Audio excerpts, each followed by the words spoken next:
Welcome to Worthy Ones, the video series where I take all the newest issue ones that I read for the current comic book week and deem them worthy or not worthy. Happy Halloween, everybody. It's kind of a scary one. There were some scary books this week to talk about. I think we're going to have a lot of fun. If you guys love daily comic book content and you like me helping you make decisions on what comic books to buy, guys, I think you came to the right place. Hit that subscribe button if you have not yet. So before we get into it, guys, I just got to give a quick shout out of a new Backerkit that just launched. You're going to like this one. So Tony Fleecs and Trish Forstner have teamed up with Dynamite Comics to come out with Stray Dog plushies. That's right, guys. If you love stray dogs, okay, and you want to collect your favorite plushies, you got to do this Backerkit. It just launched, I think, yesterday as of, Wednesday, and it has a $20,000 goal. So far, it's raised over $5,000.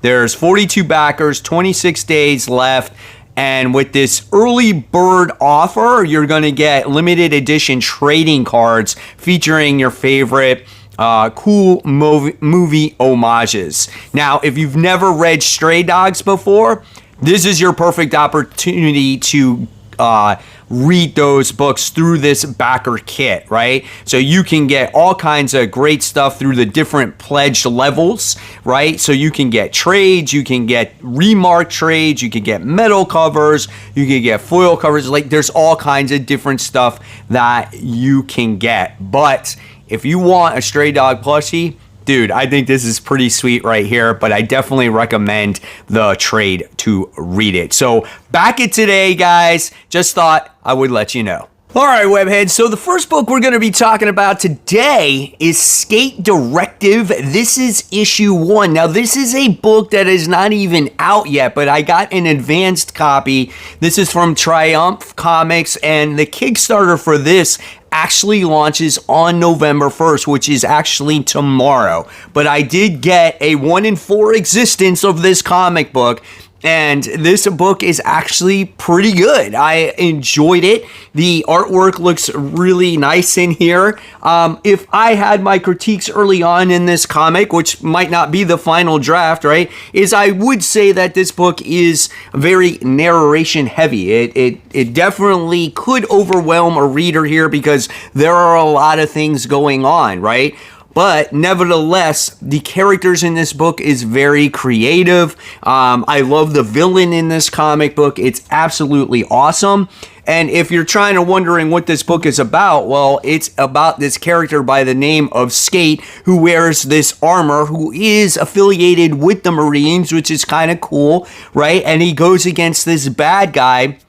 I think his name was Short Fuse, and he infiltrates the base, right? Short Fuse's base, and you wind up getting to see the battle that happens between these two characters. Now, Short Fuse is a character that loves tech. He's a cybernetic junkie. He's not even into, like, real women anymore. He's all about AI, and he uses these French maids to go against Skate. Yeah, that's right. French Maids. It's pretty freaking awesome, dude. And it's a fun read. So like I said, it's pretty dense, but I think it's a good time. And I think what Triumph Comics does a really good job of is just creating their characters, right? It makes you say, hey, I want to know more about these characters. So I think this is action-packed. Great read. Definitely, if you have the opportunity to back this project, right, go ahead and back it today. It is Skate Directive, issue 1. In my eyes, this book is very much worthy. I actually like this better than the last book they did, which is Skull Crusher, and that one was pretty good as well. So upon the early release of this comic book, I'm going to give this one a solid B. Great characters in here, maybe a little bit long-winded from my taste, but I definitely enjoy this book and recommend it. If you want to back the project, my link is in the description box below, and it's going to launch tomorrow. So so hopefully you back it. Sectors, this is issue 1. This is a $5 comic book. This one's written by Dennis Culver, and the art is done by Raymond Box. The artwork's all right. I mean, it's nothing spectacular, and when it comes to Sectors, I remember this being like, I don't know, Sunday morning cartoons, right? Like Saturday morning cartoons in my time were like the best cartoons. And then you had Sunday morning cartoons like Captain Planet, and some would say that one was really good, and you had Sectors, and you had some random shit. And this is, to me, what I think Sectors was. I could be wrong. Maybe it was Saturday morning for you. But the artwork was okay. And when I read this comic book, I also thought it was all right. We kind of get introduced to this world. We get introduced to the characters of this world. Dargon, who is the prince of these guys here, I forgot what they call them, trying to acclimate himself to being the leader of his people, because his father's kind of like in this permanent sleep, so you don't know when he's going to wake up, if he ever wakes up. So you get to see like the two different fractions. You get to see the good guys, you get to see the bad guys, and you get to see obviously the good guys trying to adjust, while the bad guys, you wind up seeing them trying to overthrow their leader, right? And I thought that was actually kind of cool as well. So it wasn't a bad story. It was actually quite interesting. There is a lot to learn about the lore when it comes to this universe. So if you don't know anything about Sectors or forgot about them, they try to do a decent job of catching you up with everything here, and then at the actual end of the comic book as well, over here too. So it could be a little bit overwhelming, but overall it was not a bad story. So, you know, however, it's not worthy for me. It was actually pretty good, but for me, it's just not worthy because I can't see myself long-term with Sectors, right? If I was a reader that maybe read a few books here and there, maybe I might buy this, but it's not next level for me to go, oh man, freaking Sectors is the shit. It's like, I gotta buy this book every single month. And even though it wasn't bad, it just wasn't fantastic either. So at the end of the day, I'm gonna give this one a C+. It was good, but again, I'm not continuing it. The struggles is real, right? I mean, it's hard sometimes. It's hard to call a book worthy or not worthy, you know, even if it's okay, right? All right, so the next book we're talking about is the Hexils. This is issue 1. It's written by Colin Bunn. Now, this book here is a horror book, and that's what Colin Bunn does. And it's drawn by Joe Briccardo, and the art is very dark. Okay, and it definitely gave me Andrea Sorrentino vibes here. I think that's the art style that they're going for with these dark colors and tones. And, you know, when you have a book that is introduced with a bunch of new characters, my thing of it all is that these characters need to have a real distinct feel, facial expression, so you can get to know these characters, right? And they try to introduce that here in the beginning, but you know what? By page fucking 4, like, I seriously cannot remember who any of these guys are, and really why. Like, should I care about these characters, right? I think that's the biggest thing for me. Again, the artwork is dark, it's gloomy, you know, it's gory, it's everything that you would want in a horror book. But why should I continue to read it, right? You would want those characters to really make an impact right from the start. And what this comic is about a bunch of kids who I think share the same father but have a different mother. Because the father made a deal with the devil. So now all these kids have some kind of powers. And right from the start, it's like these kids are at the dad's funeral and they try to leave, and then all of a sudden randomly it's like they start doing battle with people in this funeral house, or in the, I don't even know where they're at, to tell you the truth, because the artwork is so scatterbrained at time. You're like, what's happening? Like, Like, look at this.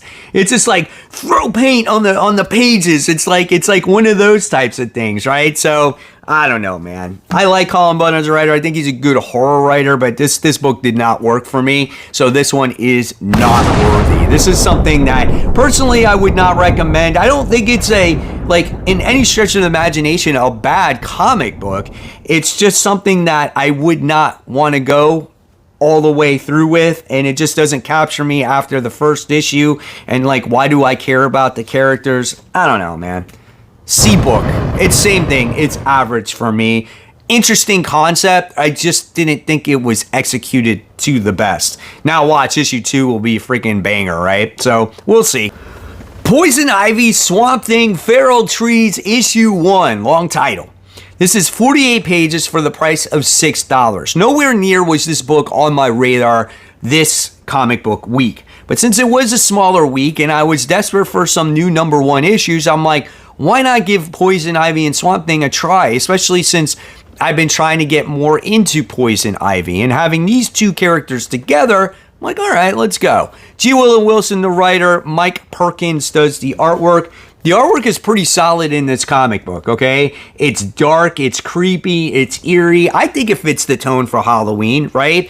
And you want to read this book because you want to see how Poison Ivy and Swamp Thing come together from the very start. And in the beginning, it has them very much separate, but they're like connecting, like mentally, right? And what's cool about this comic is that you really get to see some cool facial expressions from Poison Ivy as she struggles with her connection between the human world and the green, okay? And Swamp Thing considers her like half in, half out. Now, the real thing about this story here is that the trees are acting out. The forest is acting out. They're like attacking Poison Ivy and they're attacking Swamp Thing because they're protecting a particular person, right? And you're trying to find out who this person is in the comic. And it winds up being a female by the name of Paula. She's just your random Joe Schmo, everyday type of girl. And she is connected to the green. And we learn the struggles of this woman while you're reading this comic. I thought that the character introduction here was really well done, and you want to know more about her particular story. Now, does this have a happy ending or does this have a tragic ending? This is something that you will have to read, but this comic book is very much worthy. I never expected this one shot to be as well written as it was, and it just reinforces that I have to continue to read Poison Ivy because I think G. Willow Wilson does a nice job with the character. So I'm going to give this book a solid A. This definitely exceeded any expectation, and I'm happy I decided to pick this one up, not pass it up. It Happened on Hyde Street, Devour. This is issue 1. It's a big 56-page comic book for $6. Our creators here are Maytal Zoot. I don't know. Layla Liz is the artist here. I was looking forward to this comic book. I really, really was, because Hyde Street issue 1 was an excellent read. I like horror books, obviously, when they're done right. And this book had a real catch, right? Where I looked at Colin Bunn's book, The Hexiles, there was something there that was just missing. And when I talk about character work, this book has a lot of character work, right? You have a whole generation or 3 different generations of women in this comic book that suffer through weight loss or the struggles with their weight, okay?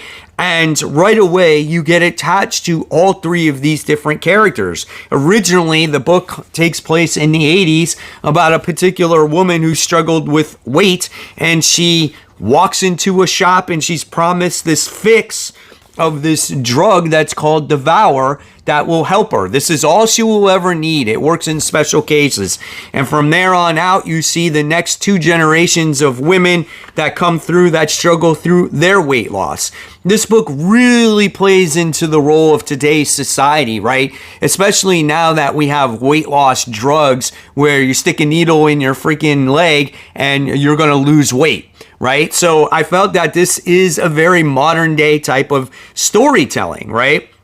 And I felt bad for this one girl, is it Patricia? I don't remember her exact name, but I felt bad for this one female who is actually getting married and she cannot lose weight. And it's this struggle, and her grandmother sits there and eventually pushes this drug on her to lose weight. But what this thing actually is that makes her lose weight blows your mind away. It's very Twilight Zone, Tales from the Crypt, you know, all those different style of comic books that you have maybe read or movies that you've seen over the years. This was an absolute delight to read. I loved it. Very fitting for Halloween, and this book is worthy. I definitely suggest this. This just reinforces me to continue to read Hyde Street, right? This is not even the regular writers on the comic book or artists, and it was an interesting story here. So really enjoyed it. I'm going to give this one an A+. Can't wait to read the second issue of Hyde Street in general. So if you guys are on the fence about that, go ahead, pick it up. I don't think you'll be disappointed. And there you guys have it. There is this week's episode of Worthy Ones. Hopefully you guys enjoyed it. I loved bringing it to you. I want to hear your thoughts on the newest issue ones that you read for the week. I know there wasn't that many, guys, so I did my best. And as always, if you love my content, I'll leave you more content right here for you to click on. And of course, guys, remember, support the local comic shops. Keep buying, keep collecting, always read your comics. Happy Halloween, be safe out there, and I'll see you on the next video.